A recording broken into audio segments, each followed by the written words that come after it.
श्रीमद् भगवत गीता यथारूप अध्याय 16 दैवी तथा आसुरी स्वभाव।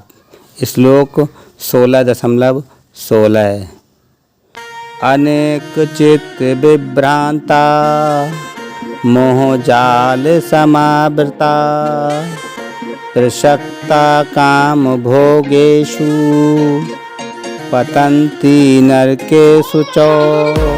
भावार्थ, इस प्रकार अनेक चिंताओं से उद्विग्न होकर तथा मोहजाल में बंधकर वे इंद्रिय भोग में अत्यधिक आसक्त हो जाते हैं और नरक में गिरते हैं।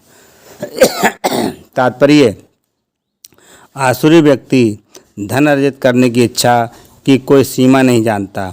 उसकी इच्छा असीम बनी रहती है। वह केवल यही सोचता रहता है कि उसके पास इस समय कितनी संपत्ति है और ऐसी योजना बनाता है कि संपत्ति का संग्रह बढ़ता ही जाए। इसीलिए वह किसी भी पापपूर्ण साधन को अपनाने में झिझकता नहीं और अवैध तृप्ति के लिए कालाबाजारी करता है। वह अपने ही से अपनी अधिकृत संपत्ति यथा भूमि, परिवार, घर तथा बैंक पूंजी पर मुग्ध रहता है और उनमें वृद्धि के लिए सदैव योजनाएं बनाता रहता है।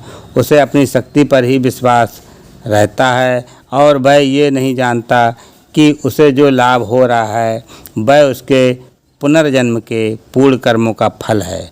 उसे ऐसी वस्तुओं का संचय करने का अवसर इसीलिए मिल रहा है, लेकिन उसे पुनर्जन्म के कारणों का कोई बोध नहीं होता। वह यही सोचता है कि उसकी सारी संपत्ति उसके निजी उद्योग से है। आसुरी व्यक्ति अपने बाहुबल पर विश्वास करता है, कर्म के नियम पर नहीं। कर्म नियम के अनुसार पुनर्जन्म में उत्तम कर्म करने के फलस्वरूप मनुष्य उच्च कल में जन्म लेता है, या धनवान बनता है, या सुशिक्षित बनता है, या बहुत सुंदर शरीर प्राप्त करता है।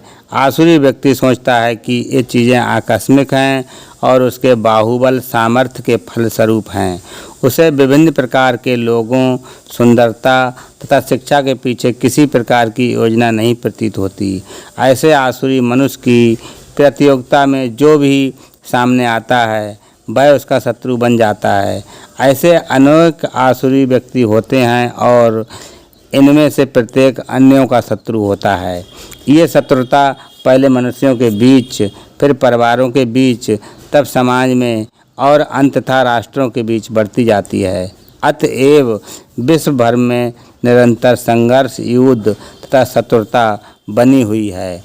प्रत्येक आसुरी व्यक्ति सोचता है कि वह अन्य लोगों की बलि करके रह सकता है। सामान्यतया ऐसे व्यक्ति स्वयं को परम ईश्वर मानता है और आसुरी उपदेशक अपने अनुयायियों से कहता है कि तुम लोग ईश्वर के अन्यत्र क्यों ढूंढ रहे हो? तुम स्वयं अपने ईश्वर हो। तुम जो चाहो सो कर सकते हो। ईश्वर पर विश्वास मत करो, ईश्वर को दूर करो, ईश्वर मृत है। ये ही आसुरी लोगों के उपदेश हैं। यद्यपि आसुरी मनुष्य अन्यों को अपने ही समान या अपने से बढ़कर धनी तथा प्रभावशाली देखता है, तो भी वह सोचता है कि उससे बढ़कर ना तो कोई धनी है और ना प्रभावशाली।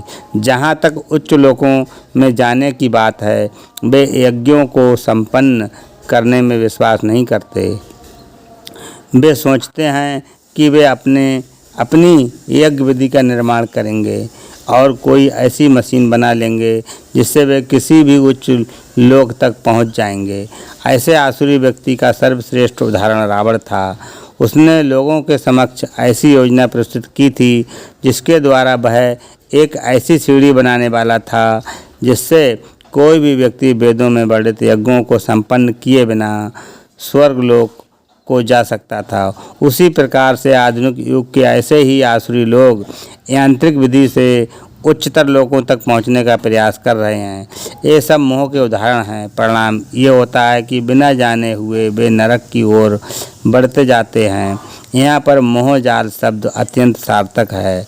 जाल का तात्पर्य है मनुष्य मछली की भांति मोह रूपी जाल में फंसकर उससे निकल नहीं पाता।